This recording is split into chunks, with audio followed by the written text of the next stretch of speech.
Hello guys, welcome to पाकिस्तानी fair reaction. तो कैसे हैं आप सब? उम्मीद है आप सब खैरियत होंगे, ठीक होंगे, आबाद होंगे। हमारी दुआ यही है आप खुश रहें, आबाद रहें। मेरा नाम है अफान। आज बहुत कमाल की वीडियो होने लगी है, मिस ना करिएगा। थोड़ी बड़ी है लेकिन बहुत कमाल की वीडियो यार। आप जो है ना एजुकेशन के बारे में जानेंगे, पाकिस्तान वर्सेस इंडिया की एजुकेशन के बारे में। कहाँ जो है ना किसका एजुकेशन ज़्यादा बेहतर है, कौन ज़्यादा जो है ना पढ़ा लिखा है। तो बिना किसी तरीके काउंट ऑन करते हैं और अपने जिस देश से हो, जिस सिटी से हो, लाइक शेयर और कमेंट में बताना कि मैं इस शेयर में कहाँ तक पढ़े हो, वो भी कमेंट सेक्शन में जरूर बताना। तो बिना किसी तरीके काउंट ऑन करते हैं 3, 2, 1 एंड स्टार्ट। हेलो फ्रेंड्स, मैं गौरव और जरा ये फैक्ट सुनो। हर साल इंडिया से लगभग 14,000 स्टूडेंट्स पीएचडी की डिग्री करके निकलते हैं और वहीं पाकिस्तान से हर साल 2,000 लोग पीएचडी की डिग्री करके निकलते हैं। ओवरऑल वर्ल्ड में एजुकेशन सेक्टर में इंडिया 35th रैंक पे आता है और वहीं पाकिस्तान 164th रैंक पे। हमारे दोनों देशों की लिटरेसी रेट भी बहुत अच्छी है, जैसे कि इंडिया की है 77.7 और पाकिस्तान की है 59.13%। लेकिन फ्रेंड्स, जब हमारे इन दोनों देशों की ओवरऑल प्रोग्रेसिंग रिपोर्ट्स अच्छी है, जब दोनों के दोनों देश अच्छे तरीके से डेवलप भी हो रहे हैं, फिर भी हम एजुकेशन में पीछे क्यों लैग कर रहे हैं? ऐसी कौन सी प्रॉब्लम्स है जो इन दोनों देशों के एजुकेशन सिस्टम्स को आगे नहीं आने दे रहे हैं? क्या वो पाकिस्तान के स्कूल्स में होने वाले टेरर अटैक्स है या फिर वो दोनों देशों के आउटडेटेड एजुकेशन सिस्टम्स है? ये प्रॉब्लम हमारे यहाँ के टीचर्स में है या हमारे यहाँ के पेरेंट्स की सोच में है? ये सभी कुछ आज के हम इस वीडियो में जानने वाले हैं फ्रेंड्स। तो इस वीडियो को अंत तक देखना। Let us get on with today's video titled India versus Pakistan Education. Number 1, individuality. अब फ्रेंड्स, ये है इंडिया और पाकिस्तान की सबसे बड़ी प्रॉब्लम। जो बच्चे स्कूल्स में प्रेजेंट टीचर करते हुए सुनाई देने चाहिए, वो बच्चे अनफॉर्चुनेटली मजदूरी करते हुए अक्सर पाए जाते हैं। और ये मैं ऐसे ही भावुक होकर नहीं कह रहा हूँ, बल्कि इसका आंकड़ा हमें खुद NSSO यानी नेशनल सैंपल सर्वे ऑफिस ने दिया है। उनके मुताबिक पूरे इंडियन पॉपुलेशन में 2.3% छोटे बच्चे ऐसे हैं जो अपनी जिंदगी में कभी भी स्कूल में दर्शन नहीं दिए। और वैसे ही पाकिस्तान में 10.2% पॉपुलेशन ऐसी है जो कभी स्कूल नहीं गई, या कह सकते हैं उन्हें कभी स्कूल भेजा नहीं गया। और अब एज यू कैन इमेजिन, अगर युवा पीढ़ी पढ़ेगी नहीं तो सीधी भाषा में देश की दुर्गति बन जाएगी। And as we all know, हर देश को तो डॉक्टर्स, इंजीनियर्स और साइंटिस्ट ही चाहिए, किसी को भी लेबर्स नहीं चाहिए। और इन्हीं सारे पोस्टों को मद्देनजर रखते हुए इन दोनों देशों की गवर्नमेंट ने अपना अपना ऐसा खूबसूरत एजुकेशन सिस्टम बनाया जहां बच्चे का कोई भी टैलेंट इज इक्वल टू टट्टी, लेकिन सिर्फ बच्चे के रिजल्ट में 90% दिखना चाहिए। अगर बच्चा फर्स्ट क्लास पास हुआ तो बच्चा टैलेंटेड है, और अगर एवरेज मार्क्स लाया तो लेबर या वर्कर कैटेगरी में ज्यादा फिट रहेगा। और ये मैं पर्सनली नहीं बोल रहा, बल्कि राजगद्दी तो हमारी सोसाइटी ने सेट किया है ना। दोनों देशों का एसेंशियली यही प्रॉब्लम है, बच्चे के ग्रेड्स उसका भविष्य डिसाइड करते हैं, उसका टैलेंट नहीं। कह सकते हैं बच्चे के ग्रेड्स बच्चे का टैलेंट ही डिसाइड करते हैं। क्या अगर कोई स्टूडेंट जो किसी और चीज में ज्यादा इंटरेस्टेड है, क्या अगर कोई स्टूडेंट म्यूजिक में ज्यादा इंटरेस्टेड है, क्या कोई ऐसा हो जिसका आर्ट्स अच्छा हो लेकिन उसे मैथ्स नहीं पसंद, और क्या कोई बच्चा ऐसे हो जिसने वैसे तो कॉमर्स लिया हो लेकिन उसे साइंस पढ़ाना ज्यादा पसंद और मेरी तरह यूट्यूबर बनना चाहता हो, पर नहीं, उसे वो सारे सब्जेक्ट पढ़ाए जाएंगे जिसमें उसको इंटरेस्ट नहीं है। इन्हीं सभी चीजों पर कोई ध्यान नहीं देगा। एडम एंड ईव के जमाने के टेक्स्ट बुक्स जो चलते आ रहे हैं, चलते आते रहेंगे, और जो सालों से स्कूल्स में रटाया जा रहा है वो भी रटाया जाते रहेगा। एजुकेशन सिस्टम तो छोड़ो, बल्कि सिलेबस तक चेंज नहीं हुआ है। जैसे हमारे पूर्वजों के जमाने में हमारे पुश्तों को मिलते हैं, वैसे ही एजुकेशन हमारे आज के जमाने के बच्चे भी ले रहे हैं। Number 2, lack of creativity. अब फ्रेंड्स, पाकिस्तान के बलूचिस्तान के हर एक यूनिवर्सिटी में जब टीचर्स के बारे में जाना जा रहा था, और तब जो खुलासा हुआ वो सुनकर हमारी सिट्टी पिट्टी सब गुम हो जाएगी। और अब ऐसा कुछ नहीं है कि टीचर्स बॉम्ब बनाने की ट्रेनिंग दे रहे थे, वो बात तो कुछ ऐसी है कि बलूचिस्तान के यूनिवर्सिटी में एक भी टीचर ऐसा नहीं था जिन्होंने पीएचडी की डिग्री होल्ड की हो। और टीचर तो छोड़ो, बल्कि खुद कॉलेज का प्रिंसिपल भी नहीं था। वहीं पर अगर हम इंडिया की बात करें तो यूनिवर्सिटी लेवल तो छोड़ो, सिर्फ रूरल यानी कि गांव के स्कूल्स में जो सर्वे हो रहे थे उनके बारे में सुनकर भी आपके पांव तले जैसे जमीन खिसकने वाली है। क्योंकि हर एक गवर्नमेंट स्कूल के 2nd और 3rd के बीच के बच्चों को ना तो ठीक से रीड करना आ रहा था और ना ही basic mathematical operation like addition, subtraction, multiplication, division etcetera. और अब इसका रीजन क्या है? क्या कोई आप में से मुझे बता बता सकता है? Well,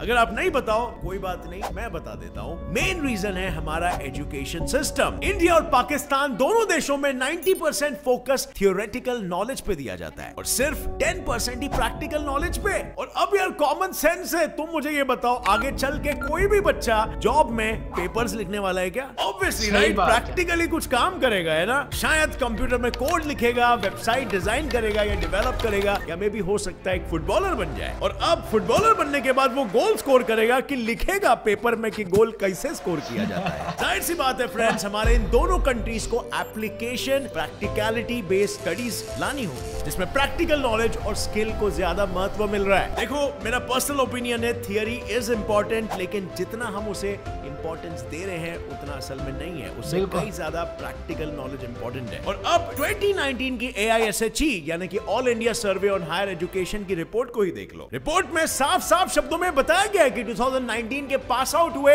80% इंडियन इंजीनियर्स अनएम्प्लॉयड थे। और क्यों इंजीनियर्स अनएम्प्लॉयड? वेल, क्योंकि उनके पास प्रैक्टिकल ज्ञान नहीं था। एक और एग्जांपल, बहुत जॉब्स के लिए इंग्लिश बोलना जरूरी होता है, पर स्कूल्स में ये थियोरेटिकल अप्रोच की वजह से बहुत से लोग इंग्लिश पढ़ने और लिखने आते हैं पर बोलने के टाइम नर्वस हो जाते हैं। ऐसा एक ऐप है जो प्रैक्टिकल इंग्लिश स्पीकिंग पर फोकस करता है और इसका नाम है एंगुरु। इस ऐप में लाइव इंग्लिश क्लास होता है जिसमें हर एक को बोलने का चांस मिलता है। लोग आपस में स्पीकिंग एक्टिविटी करते हैं और टीचर फिर उसका फीडबैक देती है और इससे प्रैक्टिकली इंग्लिश स्पीकिंग इंप्रूव होती है। और फ्यूचर जॉब्स के लिए तो हमें सब मालूम है कि इंग्लिश बहुत ही इंपॉर्टेंट होता है। तो चलिए जल्दी से एक क्लास देखते हैं। So Gaurav, you would say what you're doing now, that is your dream job. Yeah, it is kind of my dream jobs. Well, there are other jobs as well, like, you know, getting paid to travel around the world. but then, like, this is one of the dream jobs, I would say. Great. Thank you, Arshan. Thank you, Gaurav. It was lovely talking to you. I hope you had a nice session today. मैं आजकल दिन में एंगुरु पर एक English class जरूर लेता हूँ। एंगुरु में सबको एक दिन फ्री क्लास मिलता है, तो आसानी से फ्री में ट्राई करिए। और उसके बाद अगर आपको पसंद आए तो कोई भी पेड प्लान खरीद लो और गेट सेट फ्लाई का कूपन इस्तेमाल करके 25% एक्स्ट्रा डिस्काउंट आपको मिलेगा। ये कोड सभी ग्रुप प्लान्स पे वर्क करता है। ऊपर से दोनों देशों के स्कूल्स और कॉलेजेस के करिकुलम्स ही देख लो। हमारे साइंटिस्ट CNR राव, एक भारत रत्न अवार्डी, उन्होंने तो सबके सामने ये कह दिया था कि इंडिया की 90% यूनिवर्सिटीज में जो करिकुलम है वो सब आउटडेटेड है। और ये सुन के पाकिस्तान वाले लोगों को खुश होने की कोई जरूरत नहीं, क्योंकि उनके वहां पर भी जो करिकुलम है वो भी 30 से 40 इयर्स पुराना है। जहां आज जमाना आर्टिफिशियल इंटेलिजेंस और मशीन लर्निंग की तरफ जा रहा है, और वहीं पर यहाँ पर दोनों देशों के बच्चों को देख लो। एक एवरेज बच्चे को MS पेंट यूज करना नहीं आता है। तो क्या बोलते हो, दोनों देशों को अपने सिलेबसेस अपडेट करने की जरूरत है कि नहीं? और सिर्फ सिलेबस ही छोड़ो, दोनों देशों को तो अपने टीचर्स को भी अपडेट करने की जरूरत है। इंडिया में पर 25 स्टूडेंट 1 टीचर होता है और वहीं पर पाकिस्तान में 47 स्टूडेंट्स के लिए एक टीचर होता है। और अब जब पर टीचर इतने कम स्टूडेंट्स है तो इतने कम स्टूडेंट्स पे एक टीचर इजी पीजीली ध्यान दे सकता है ना? लेकिन फिर भी सोचा है कि टीचर्स क्यों नहीं ध्यान दे पा रहे हैं? वेल, जवाब ये है क्योंकि दोनों देशों के पास टीचर्स तो है मगर वो भी स्किल्ड नहीं है। टीचर्स भी वही बुकिश नॉलेज स्टूडेंट्स को पास ऑन कर देते हैं और वो भी खुद आज के जमाने के हिसाब से अपडेट नहीं हुए हैं। और अगर हमारे टीचर्स ही खुद अपडेटेड नहीं है तो हमारा एजुकेशन सिस्टम घंटा अपग्रेड करेगा।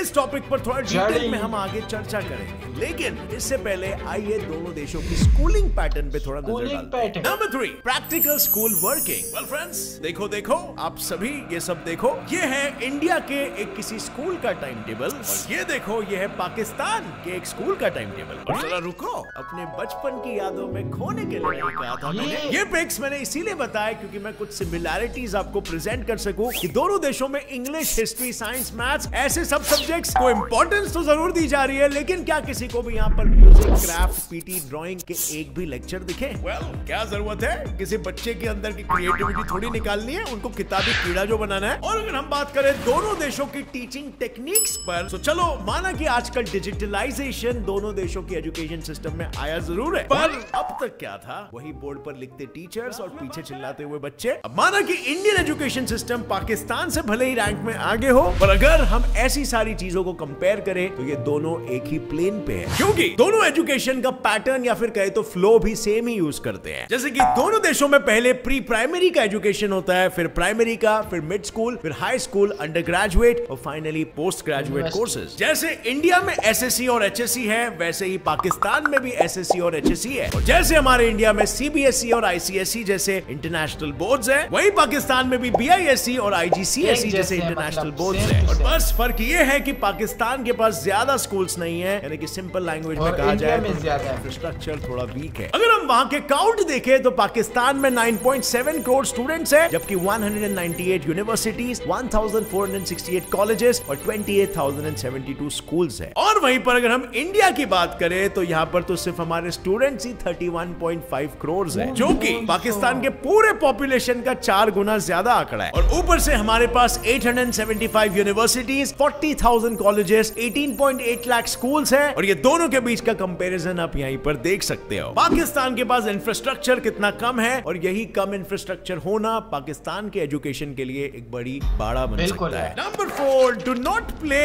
All work. अब फ्रेंड्स चलो अब नजर डालते हैं जो थोड़ी बहुत क्रिएटिविटी है उस पर। जैसे कि हमने कुछ देर पहले ही बात किया कि दोनों देशों के स्कूल्स के टाइम टेबल्स देखने पर हमें क्रिएटिविटी के लेक्चर्स बहुत ही कम या फिर ना के बराबर ही दिखे। और ऊपर से काफी सारे स्टूडेंट्स ने सामने आकर ये कहा भी है, एंड आई एम श्योर आपके साथ भी ये हुआ होगा, कि वो क्रिएटिव लेक्चर्स भी दूसरे सब्जेक्ट के टीचर्स आकर ले लेते हैं। जो खाने उखाड़ो, हम इधर ही बैठेंगे। और इन सारे क्रिएटिव सब्जेक्ट्स को हमारी गवर्नमेंट ने तो ग्रेडेड घोषित कर दिया है, मतलब बाकी सब चीजों के लिए मार्क्स मिलेंगे और इसके लिए ग्रेड मिलेगा। सिंपल सी भाषा में कहा जाए तो इन सब्जेक्ट्स को रत्ती भर की भी वैल्यू नहीं मिलती है, बस सिर्फ नाम के लिए रखा जाता है। और फ्रेंड्स ये बहुत ही बड़ी वजह बनती जा रही है बच्चों की मेंटल ह्यूमिलिएशन की। साल के एंड में होने वाले सेमेस्टर्स का रिजल्ट मार्क के फॉर्म में दर्शाया जाता है, और मार्क्स डिपेंड करते हैं बच्चों की रटोफिकेशन में। अच्छे से रटा होगा तो बच्चा पास और अच्छे मार्क्स लाएगा, वरना फेल हो जाएगा। अब सीधी सी बात यह है, हर कोई बच्चा एक जैसा नहीं होता, हर कोई चतुर रामलिंगन नहीं होता, और हर कोई रटोफिकेशन के लिए प्लेनली नहीं बना है। ऐसा हो सकता है ना कि दूसरे बच्चों का सोचने का नजरिया कुछ थोड़ा सा अलग है, लेकिन फिर भी वो दुनिया को कुछ हट के वैल्यू दे सकते हैं। आइंस्टाइन ने जैसे कहा था कि if you teach a fish how to climb a tree, the fish will live its entire life thinking it to be stupid. और ऐसा हो सकता है ना कि ये इंपैक्ट बच्चों में एक बहुत ही यंग एज से आ जा रहा है, उन्हें वाकई में ऐसा लग रहा है कि वो गुड फॉर नथिंग है, और इसीलिए बच्चों का इंटरेस्ट फिर बाद में पढ़ाई से हट जाता है, उनका कॉन्फिडेंस लूज हो जाता है। और अब जब उसका पढ़ाई में इंटरेस्ट होगा नहीं तो क्या होगा, बच्चा पढ़ाई से ड्रॉप आउट ले लेगा, जो कि एक सर्वे में बाहर भी आ चुका है और हमें आंकड़े मिल चुके हैं। हर साल 34% स्टूडेंट्स पाकिस्तान के एजुकेशन सिस्टम में से ड्रॉप आउट ले लेते हैं, और वहीं पर इंडिया में से 17.6% स्टूडेंट्स। और इसका जिम्मेदार कौन है? बच्चे नहीं, पेरेंट्स, टीचर्स और एजुकेशन सिस्टम। Number 6, war